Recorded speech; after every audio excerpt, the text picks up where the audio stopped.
Hi, my name is Gavin. I'm one of the lead designers here at Wildebloom, and today I'm going to be showing you how to attach your Fusible interfacing. This is a very simple task and a lot of people might overlook it, but I'm just going to be showing you some nice tips and tricks to get a really clean, solid adhesion and make sure that it's going to last the test of time. Now I'm going to show you how to attach a Fusible interfacing. So we're going to start with the wrong side of our fabric facing up. Our right side of the fabric is touching the board.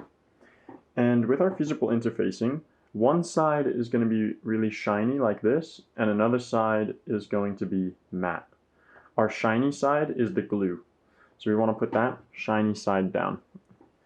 Sometimes it gets crumpled up and wrinkly. That's fine. You're going to hit it with the iron. So just make sure it's not crumpled underneath your iron and you're going to be okay. I have heard before that some people teach not to use any steam when you're doing your fusing. I found this to be incorrect. In a traditional factory, they would have what's called a heat press. Those don't use any steam and are the best possible option for fusing your clothing. However, those are very industrial and not a lot of people have access to them. And so when you're using an iron, the steam is actually very, very useful in getting the glue to soften up. Essentially what you're doing is you're melting the glue, then you're allowing the fabric to cool where the glue resets attached to the fabric. So what we're going to do is going to go ahead and put our iron down, use steam, and hold it for about 15 seconds. Maybe 10.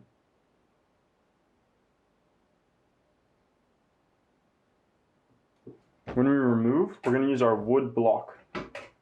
So you can really use any wooden block. This is called a clapper.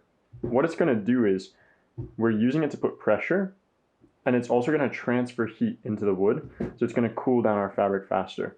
So what that's going to do is help the glue set. So we've done that part. Now we're going to slightly overlap when we do the next section. Steam and hold. We're putting pressure the entire time. Don't be gentle.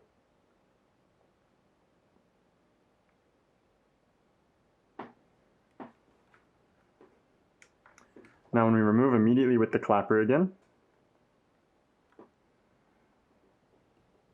flip it to the cold side, do it one more time. You're really making sure that gets pressed down. Now the final iron. And again with the clapper. Now before we move this fabric at all, we're going to let it cool. So you might want to continue going over the whole piece with your clapper just to really transfer that heat.